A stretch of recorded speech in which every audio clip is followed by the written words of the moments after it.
आपण मूळ विषयाला आता सुरुवात करूयात। काँग्रेसचे माजी मुख्यमंत्री पृथ्वीराज चव्हाण यांनी आज माध्यमांशी बोलताना वंचित बहुजन आघाडीच्या संदर्भाने काही विधानं केली। वंचित बहुजन आघाडीचा इंडिया अलायन्समध्ये सहभाग का होत नाही या विषयावरती बोलताना त्यांनी काही उलटसुलट विधानं केली आहेत। वंचित बहुजन आघाडीवरती पुन्हा एकदा चिखलफेक करण्याचा प्रयत्न केलेला आहे। त्यांनी जे काही सगळं केलेलं आहे त्याला माझ्या भाषेमध्ये मी भडवेगिरी म्हणतो। ही भडवेगिरी आहे जी पृथ्वीराज चव्हाणांनी आज केलेली आहे। या ठिकाणी वंचित बहुजनांचा एक मोठा समूह घेऊन नाकारलेल्या, पिचलेल्या, राजकारणाच्या रिंगणातून, सत्तेच्या रिंगणातून बाहेर फेकलेल्या अशा सगळ्या शोषित, वंचित, पीडित समूहांचा एकत्र एक पक्ष उभा करून बाळासाहेब आंबेडकर त्यांना राजकारणाच्या केंद्रबिंदूत आणतात आणि सत्तेच्या दिशेने आगेकूच करतात। हे करत असताना समोर राष्ट्रीय स्वयंसेवक संघ किंवा भाजपासारख्या बलाढ्य शक्ती आहेत, त्यांना न घाबरता हिमतीने, ताकदीने आणि थेटपणे, अचूकपणे जर का सतत कोणी त्याच्यावर हल्ले करत असेल, जर त्यांचा विरोध कोणी करत असेल, जर स्पष्ट आणि परखड टीका त्यांच्यावर कोणी करत असेल, तर या देशातलं ते एकमेव नाव म्हणजे ॲडव्होकेट बाळासाहेब आंबेडकर आहेत। आणि असं असताना जी काही इंडिया अलायन्सची मोठ आता बांधली गेलेली आहे भाजपच्या विरोधात लढण्यासाठी म्हणून, त्याच्यामध्ये आम्ही सहभागी होऊ इच्छितो।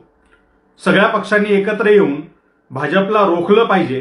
ही लोकशाही वाचवण्यासाठी, हे संविधान वाचवण्यासाठी हे करणं आवश्यक आहे अशी भूमिका बाळासाहेबांनी घेतली।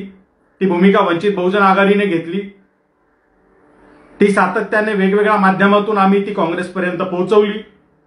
ते माध्यमांमध्ये बोलणं असेल, ते सभांमधील स्टेजवरच्या भाषणातून असेल, ते आमचे अलायन्स पार्टनर असलेल्या शिवसेनेच्या माध्यमातून असेल, या सगळ्या माध्यमातून आपण त्यांच्यापर्यंत मेसेज पोहोचवत होतो। इतकंच नाही तर 1 सप्टेंबरला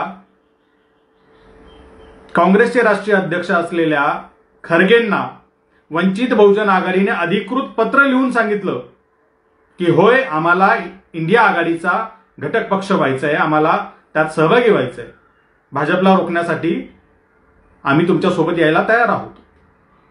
त्याच्यावरती महाराष्ट्रातील काँग्रेस नेत्यांनी ज्या काय कोलांट उड्या मारलेल्या आहेत त्या आपण सगळ्यांनी बघितल्या।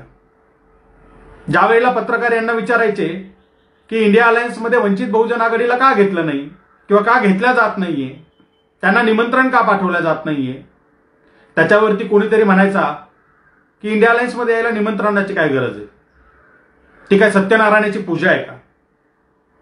कोणी म्हणायचा की नाही, ते वरिष्ठ निर्णय घेतील। कोणी म्हणायचं की नाही, त्यांनी आमच्याकडे काही पत्रच पाठवलं नाही।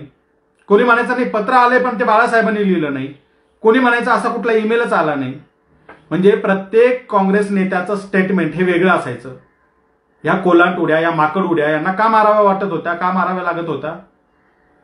यांचा इरादा नेक नव्हता। यांना वंचित बहुजन आघाडीला कुठल्याही प्रकारे इंडिया अलायन्समध्ये येऊ द्यायचं नव्हतं, हे स्पष्ट दिसत होतं। त्याच्यामुळे यांच्या या सगळ्या माकड उड्या सुरू होत्या। एकाही काँग्रेस नेत्याने सेन्सिबल उत्तर आज तक काय दिलेलं नाहीये की इंडिया अलायन्समध्ये वंचित बहुजन आघाडीचा समावेश का नाही। जर तुम्ही म्हणता तुम्हाला भाजपला हरवायचंय, जर तुम्ही म्हणता की आम्ही देश पातळीवर भाजपच्या विरोधात आघाडी बांधतोय, तर ज्या पक्षाने महाराष्ट्रामध्ये त्याची ताकद 2019ला दाखवलेली आहे, ज्या पक्षामुळे तुम्ही म्हणता की तुमच्या जागा पडल्या, ज्या पक्षाच्या मागे 2019 मध्ये असलेली 44 लाख मतांची संख्या आज कैक पटीनं वाढलेली आपल्याला दिसते, ज्या पक्षाचं आज गाव पातळीपर्यंत, वॉर्ड बूथ पर्यंत बांधणी आहे, आणि ज्या पक्षाच्या कुठलीही राजकीय हवा नसताना, कुठलीही भावनिक लाट नसताना, कुठलंही निवडणुकीचं वातावरण नसताना लाखाच्या 2-2 लाखांच्या सभा होत आहेत, कुठलाही 1 रुपया न देता जर का लोक तिथं सभांना येत आहेत, तर अशा ताकदवर पक्षाला, अशा बलशाली पक्षाला तुम्हाला इंडिया अलायन्समध्ये घेण्यापासून कोण रोखतंय? कुणाची भीती वाटते तुम्हाला? तुम्हाला खरंच बीजेपीला हरवायचंय का? की तुम्ही एक ढोंग रचलेला आहे आणि त्या ढोंगाचा भाग म्हणून तुम्ही हे सगळं करताय आणि खरी ताकद असलेला पक्ष जर तुमच्या सोबत आला तर भाजपला आम्ही हरू ही भीती तुम्हाला वाटते का?